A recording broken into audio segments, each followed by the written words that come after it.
Ready madam. Start. Running 6x6 take 1. Action.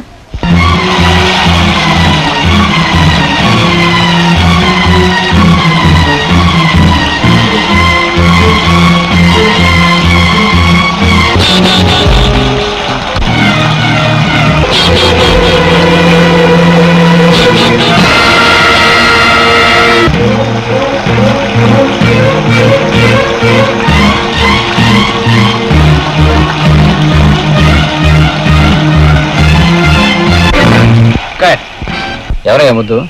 ఇట్రమన్.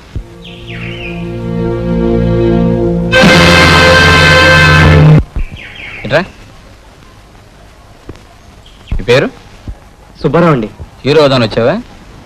మరి పైకి రావాలనుకున్నాడు చెప్పించేయాలిగా. ఎక్కడ నిలబడమంటే అక్కడ, అక్కడ నిలబడమంటే ఎక్కడ నిలబడతావే? Assistant director చెప్పించేయి. అర్థమైందా? పైకి వచ్చే లక్షణాలు ఉన్నాయి, కష్టపడు జాగ్రత్తగా. వెళ్ళు. వస్తానండి. వెళ్ళు. వస్తానండి. అమ్మాయితో ఏం పనే? కుర్రాడు బాగున్నట్టున్నాడు. నీకు నచ్చాడా? ఆ నవ్వే చెప్తుంది.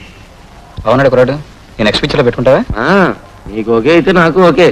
కానీ వచ్చినప్పటి నుంచి అమ్మాయి మీదే ఉందా అతని కన్ను? కొత్త కదా. రమేష్ రెడీయా?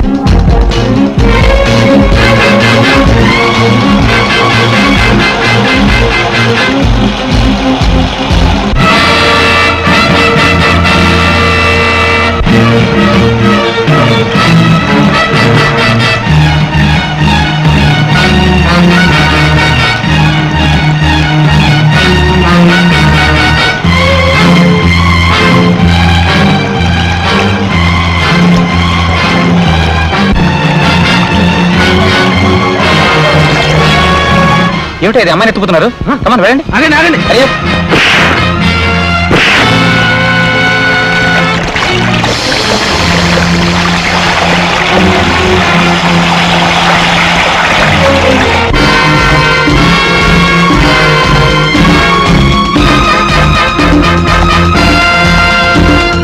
వాట్? Very good. మీరు వెంటనే వెళ్ళి ఆ ఫిలిం హ్యాండ్ ఓవర్ చేసుకోండి. ల్యాబ్కి పంపించి డెవలప్ చేసింది. Quick quick.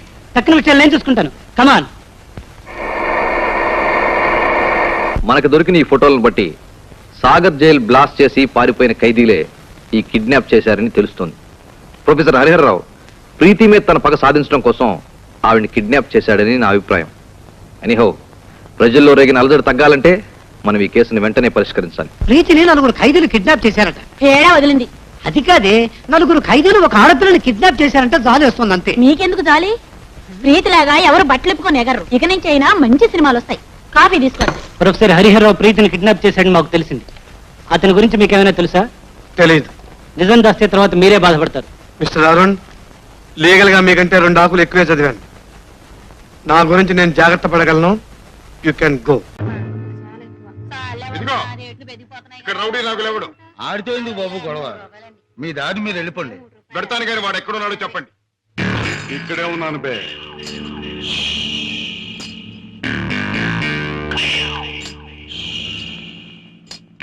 నువ్వే నా నాగులు అనే అనుకుంటున్నాను బే. బే, ఇది నీకు అలవాటా బే? అన్యాయంగా మనుషుల్ని కొట్టడం నేరమని నీకు తెలుసా? పేదరీతులు నాతో చెప్పక. నేను చేసిన పని నాకు న్యాయమే అనిపిస్తుంది. న్యాయం అని నీ ఇష్టం వచ్చినట్లు ప్రవర్తిస్తే చట్టం శిక్షిస్తుంది. చట్టం, శిక్ష, నేరం ఇవన్నీ మనకు అనవసరం. సముద్రం లాంటి ఈ పేటలో మనం తిమింగలం. దమ్ముంటే తెలుసుకున్నారా? లేకపోతే నోరు మూసు తలంచూపో.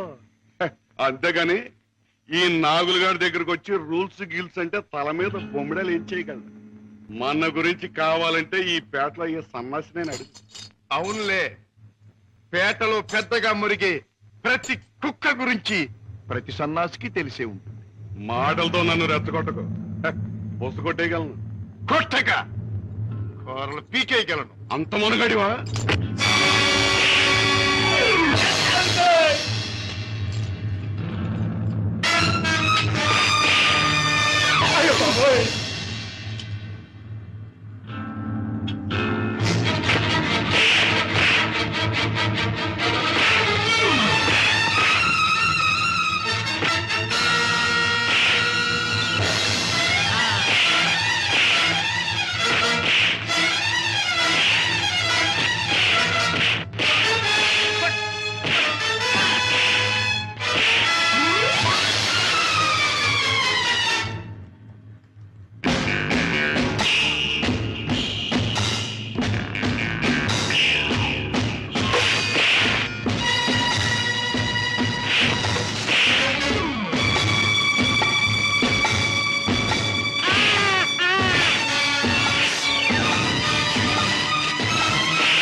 నాగులు ఇతనెవరో తెలుసా?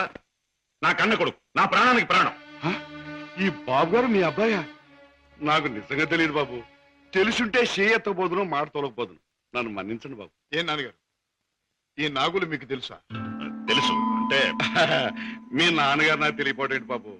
ఒకప్పుడు జ్ఞానంలో చిక్కున్న చేపలాంటి నన్ను బయటికి లాగి తిన్నెట్టి బతికించారు. ఇది నాకు దేవుడితో సమానం బాబు గారు. రాజా పెడదాం పద. రాజా బాబు, ఏ నాగులు, ఇక నుంచి ఈ నాగులు మీ నమ్మిన పంట అనుకోండి. కట్టం వచ్చినా కన్నీరు వచ్చినా ఈ నాగులున్నాడనే సంగతి మాత్రం మర్చిపోకండి బాబు. నాగులు, ఇక నుంచి అమాయకుల మీద చేసుకుంటాం మాని కష్టపడి సంపాదించి బ్రతకటం నేర్చు. అలాగే బాబు. కమాన్.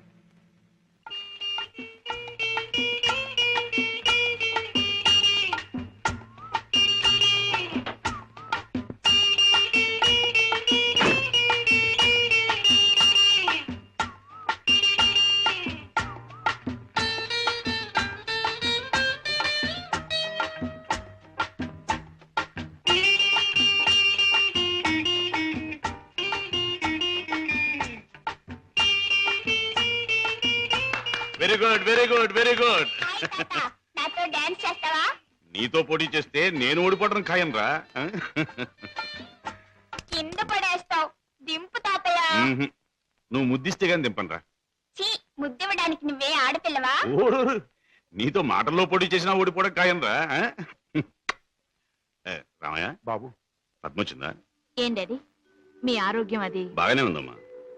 పద్మ, మీ కాపురాన్ని గురించి ఎప్పటికప్పుడు వింటూనే ఉన్నాను. కిషోర్ పట్టుదలకి ప్రయోజకత్వానికి చాలా ఆనందిస్తున్నానమ్మా. తాత, నువ్వు కథ చెప్తానన్నావు, చెప్పవా? ఓహోహో అన్నాను కదూ. అవును రోయ్, చెప్తాను పద, చెప్తాను పద. దా. అమ్మా పద్మ, నువ్వు బుల్లిబాబుని ఎత్తుకుని అయ్యగారింటికి వచ్చినప్పుడేనమ్మా అయ్యగారి ముఖంలో నవ్వు కనిపిస్తుంది. మనవడంటే అయ్యగారికి భలే ఇష్టం. ఓహో అలాగా, ఇట్స్ ఆల్ రైట్. రేపు కోర్టులో కలుసుకుందాం. Good night.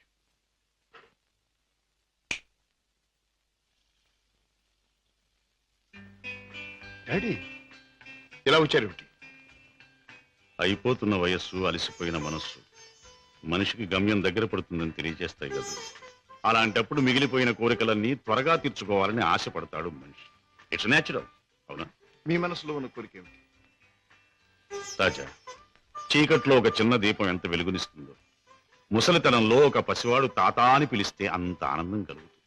కళ్ళకు వాడంత వెలుగవుతాడు అని రామయ్య తరచూ చెబుతుంటాడు. అప్పుడు మీరేమనేవారు? నేనా? నిజమేనని ఒప్పుకునేవాడిని. రాజా, అనుక్షణం బిజినెస్ వ్యవహారాల్లో పడి కన్నబిడ్డలకు జరపవలసిన ముద్దు ముచ్చట్లు మర్చిపోతున్నానేమో అనిపిస్తుంది. అందుకే పద్మ తన పెళ్లి తాను చేసుకుంది. ఆ పెళ్లి కళ్ళారా చూసి అదృష్టం పోగొట్టుకున్నాను. కానీ రాజా, నీ విషయంలో మాత్రం అలా జరగదు. నీ మనసులో ఎవరైనా ఉంటే చెప్పు, నేను అభ్యంతర పెట్టను. మనస్ఫూర్తిగా ఒప్పుకుని దీవిస్తాను. Thank you daddy, thank you. Good night. Good night. అవును బాస్, ఆ రంగయ్యని మీరు ఎలాగైనా రక్షించాలి. అసలు ఆ రంగయ్య ఎవరు? మా ఇంటి దగ్గర ఉండే టాక్సీ డ్రైవర్. మనిషి ఎంతో మంచివాడు, అమాయకుడు. చెయ్యని నేరానికి అన్యాయంగా జైలు పాలయ్యాడు. అతని మీద ఆధారపడ్డ అతని కుటుంబం అంతా చాలా బాధపడుతున్నారు. బాస్, మీరు ఎలాగైనా రక్షిస్తే వాళ్ళ కుటుంబానికి సాయం చేసిన వాళ్ళు అవుతారు. అలాగే సీత, ఈ కేసు నేను టేకప్ చేస్తాను. నేరస్తుల్ని శిక్షించడమే కాదు, అమాయకుల్ని రక్షించడం కూడా న్యాయవాదుల బాధ్యత, కర్తవ్యం. It's my duty. రంగయ్య, తప్పు చేయని వాడు దేనికి భయపడక్కర్లేదు. నీకు జరిగింది ఏమిటో చెప్పు. చెబుతాను బాబు, చెబుతాను. బెస్తపేటలో ట్యాక్సీ పెట్టి కూర్చున్నాను. ఇంతలో ఓ పెద్ద మనిషి చేపల గంప డిక్కీలో పెట్టించి ట్యాక్సీ ఎక్కి కూర్చున్నాడు.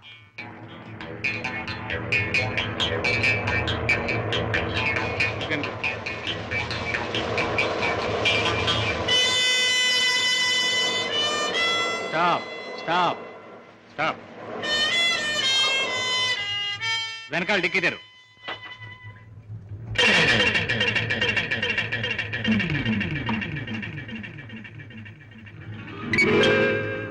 ఈ చేపల గంప ఎవరిది?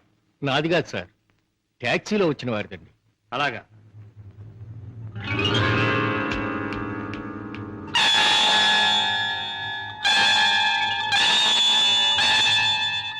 ఏరా, చాలా తెలివి మీరిపోయారా మీరు? నాకేం తెలియదు సార్. ట్యాక్సీలో ఉన్న పెద్ద మనిషిదేనండి.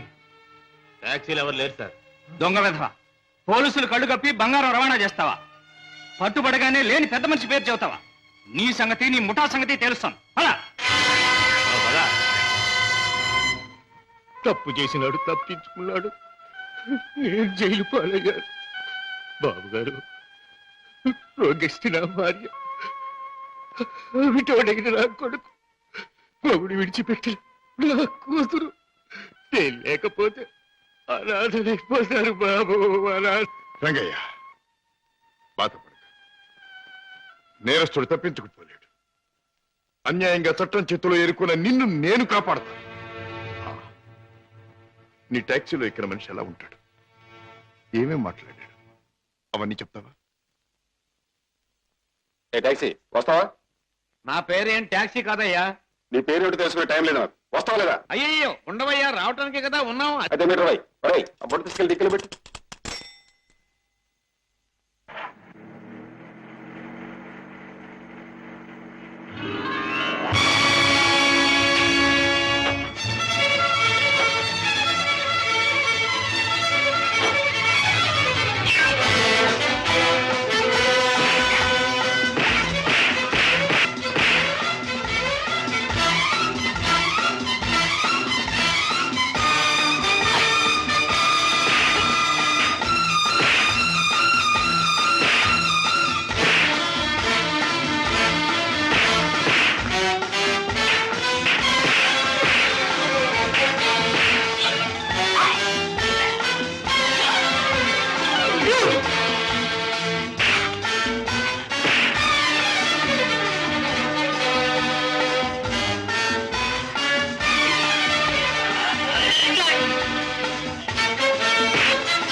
నీలాంటి దేశద్రోహులు చట్టం నుంచి తప్పించుకోలేరు.